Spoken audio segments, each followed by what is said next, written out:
I wish I was constantly cushioned from such harsh realities. A protective layer, if you would. I was looking back at my past to see if there was any clues that I've always been fat. And I looked back to when I was a little chubby boy, and my mom bought me a balloon that said congratulations on it because I completed 2 consecutive weeks of Tybo. Set the bar really low there. I can still double time like a motherfucker, so don't worry, guys. I look into my life now and I see, like, it's there. It's just staring me in the face. I was at work and they were passing around an appreciation card, and if you've ever gotten one of those, it's pretty cool. Like, people write nice things about you, and if it's a new person who doesn't know you yet, they write, great job, or something, you know? And I ran into someone like that, someone that didn't know who I was, and my manager was passing around this card and everybody was signing it, and this girl says, who's Kyle? And my manager, without skipping a beat, says, oh, he's that fat guy that wants to be a comedian. And I'm standing right behind her. And first of all, I was surprised because I've never snuck up on anyone before. That's never happened. And second of all, I know I'm the fat guy at work because people text behind me to hide from the manager. Which is a little redundant just because I think I knocked their reception out a little bit.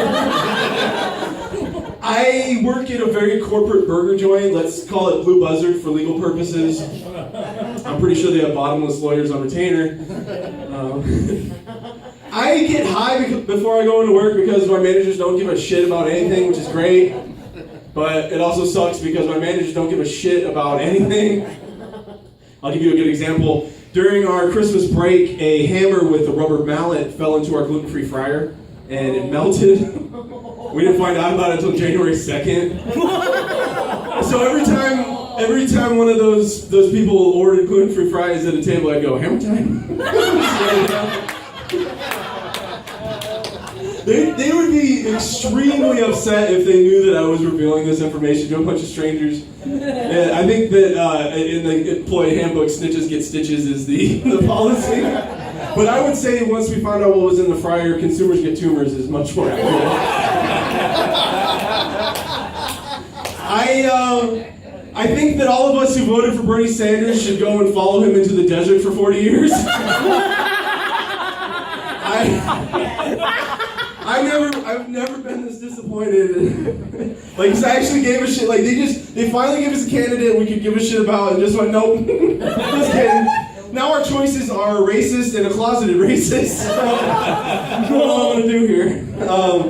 I was totally going for Bernie the whole time. I was like, yes, this guy is great. But I just can't shake the feeling that he's like the grandfather I never had, telling me fairy tales. Grandpa Bernie, will you tell me the one about free college again? That one's my favorite. Are we really going to rebuild our infrastructure? Only if you believe, pal. Only if you believe. And remember, you're never too big to fail. All right, Grandpa Bernie, you're getting a little ahead of yourself. I hadn't written any Trump jokes until I saw him dubbed in Spanish at a Mexican restaurant, and I didn't know that was allowed. Watching Donald Trump speak Spanish was like watching Gandhi punch a nun. A little too much for me. I think it's important to ask yourself the important questions when it comes to this race. Like, has Hillary Clinton ever been caught using the N-word on tape, or is it just implied that she uses it every day? And also, Bill Clinton played a Goldman Sachs, and Hillary Clinton plays ball with Goldman Sachs. I think that means I don't know if I mean, that might be some Illuminati shit. I don't know. Like, connect the dots, people. That's all I have to say on that. I'm a child of the 90s, so nostalgia is all I have to cling to. Remember nostalgia, guys? I'll give you, there's a good reason why nostalgia is not something to follow and just look back on. My favorite movie from when I was a kid was called Surf Ninjas. Oh, no. And my memory of that movie, there was this red-haired guy in that movie, and he was like the most charismatic man I've ever seen in my life. He was hilarious. Every scene he was in, he's just great. I go back on IMDb in 2016, I look it up. It's fucking Rob Schneider, you guys. I wanted to emulate Rob Schneider when I was a kid. Because of that movie. Nostalgia will fucking blind you. Everyone loved Super Nintendo games back in the 90s. They made a game for every movie that came out in the late 80s, early 90s. And a lot of them were terrible. My favorite one was What's Eating Gilbert Grape, the game. There weren't any like real like bosses or villains. It was just like personal demons. And my favorite was the bonus level where you drive around an empty town to get his mom's diabetes medication. It was like a stripped down Grand Theft Auto. There's just like nothing to do. just drive around. Oh. Like I said, I smoke a lot of weed. I can't stand when people say that people that are high hallucinate. That's bullshit. The only time I ever hallucinate when I'm high is when I'm driving and I'm high.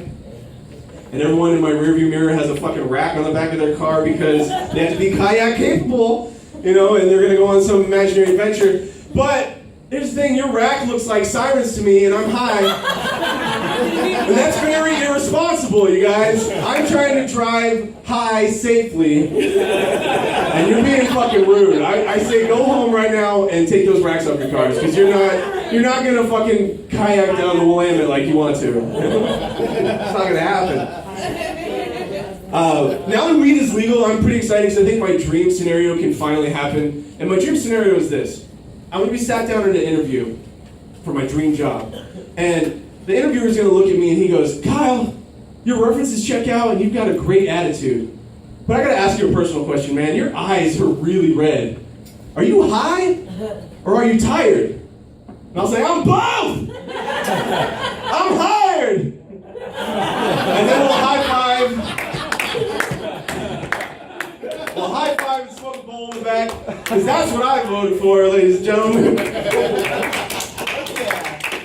I want to get a little vulnerable with you guys for a second. Is that okay if I get a little vulnerable up here? I lost my virginity in an above-ground pool in Florida to the Daredevil soundtrack. And then the girl stole the soundtrack, you guys. And I learned that day that Florida is full of assholes and pools. So Florida is full of chlorinated assholes, you guys. So if I ever had to go back to Florida, I would open the world's first anal bleaching and tanning salon in one.